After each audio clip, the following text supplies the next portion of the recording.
ఇప్పుడు మనం పాత పద్ధతిలోనే పోతుంటాం. ప్రభుత్వం కూడా ఏమంటుందంటే paddy is a water plant అన్నట్టుగా ప్రూవ్ చేస్తుంది. ప్రతి ఒక్క రైతు 2 ఇంచులు స్టాండింగ్ వాటర్ పెట్టడం వల్లనే వరి పండుతుంది అనేది అపోహను సృష్టిస్తున్నారు. సో ఎందుకు సృష్టిస్తున్నారని కలుపు వస్తుందనే దానికోసం, కలుపు నివారణ కోసం నీళ్లు పెడుతున్నారు. తద్వారా అనేక రకాలుగా ఇబ్బంది, పంట దిగుబడిని మనం చేతులారా మనం నాశనం చేసుకుంటున్నాం.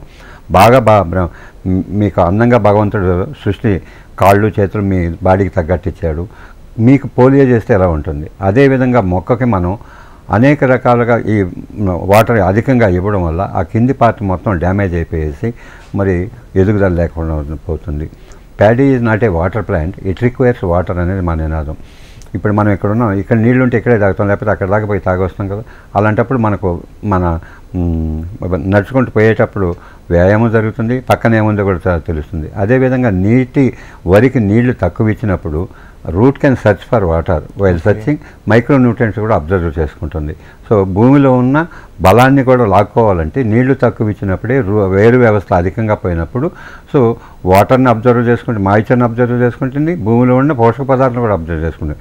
When roots are healthy, plant will be more healthy, panicles will be more, grains will be more అనేది విధానం. అందువల్ల paddy is not a water plant, it requires water అనేది శ్రీవర్ సాగులో విధానం.